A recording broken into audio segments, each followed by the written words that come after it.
একসময় আর্নিয়া নামক রাজ্যে ইসাবেলা নামে এক জ্ঞানী ও প্রিয় রানী ছিল। রানী ইসাবেলা তার ন্যায্যতা এবং দয়ার জন্য সারা দেশে পরিচিত ছিল।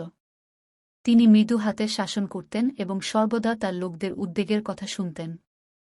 একদিন একজন নম্র কৃষক একটি জাদুকরী সোনার গাছের গল্প নিয়ে রানীর কাছে গেলেন, যা রাতারাতি তার ক্ষেতে উপস্থিত হয়েছিল। গাছটি সোনালি পাতায় চকচক করছে এবং উষ্ণতা বিকিরণ করছে বলে মনে হচ্ছে। কৃষক এর সৌন্দর্যে বিস্মিত, কি করবেন তা নিয়ে অনিশ্চিত ছিলেন, তাই তিনি রানীর পরামর্শ চেয়েছিলেন। রানী ইসাবেলা গল্পে কৌতূহলী হয়ে নিজেই কৃষকের ক্ষেত দেখার সিদ্ধান্ত নেন। যখন সে সোনার গাছটি দেখল, সে তার জাঁকজমক দেখে বিস্মিত হল। তিনি এক মুহূর্ত চিন্তা করলেন এবং তারপরে তার দরবারকে সম্বোধন করলেন, যিনি তাকে মাঠের দিকে অনুসরণ করেছিলেন। আমার লোকেরা, সে বলল, এই গাছটি সত্যিই একটি বিস্ময়কর। এর সৌন্দর্য অতুলনীয়, কিন্তু আমাদের অবশ্যই এর প্রকৃত মূল্য বিবেচনা করতে হবে।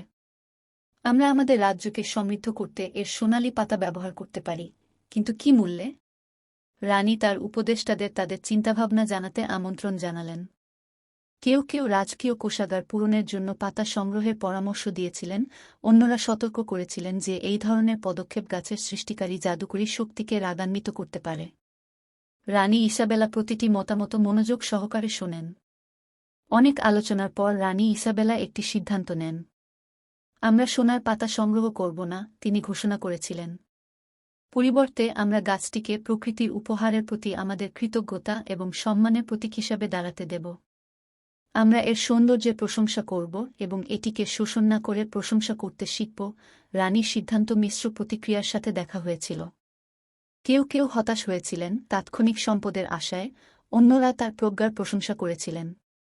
সময়ের সাথে সাথে আরানিয়ার লোকেরা সোনার গাছ দেখতে শুরু করে, এর উপস্থিতিতে আনন্দ এবং অনুপ্রেরণা খুঁজে পায়।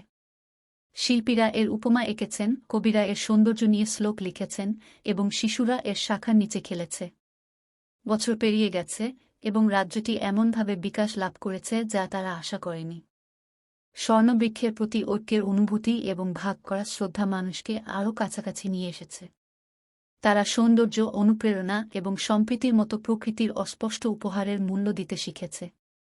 রানী ইসাবেলার জ্ঞান কিংবদন্তি হয়ে উঠেছে এবং সোনার গাছটি তার চিন্তাশীল শাসনের আলোকবর্তিকা হিসেবে দাঁড়িয়ে আছে। আরানিয়ার রাজ্য উন্নতি লাভ করেছে সোনার পাতার সম্পদের কারণে নয়, বরং এর জনগণের সমৃদ্ধ চেতনা এবং ঐক্যের কারণে। এবং তাই রানী ইসাবেলার উত্তরাধিকার বেঁচে ছিল, ভবিষ্যৎ প্রজন্মকে প্রকৃতির বিস্ময়কে মূল্যায়ন ও রক্ষা করার গুরুত্ব শেখায় এবং তাদের মনে করিয়ে দেওয়া যে সত্যিকারের সম্পদ সম্প্রদায়ের হৃদয় ও আত্মায় নিহিত রয়েছে।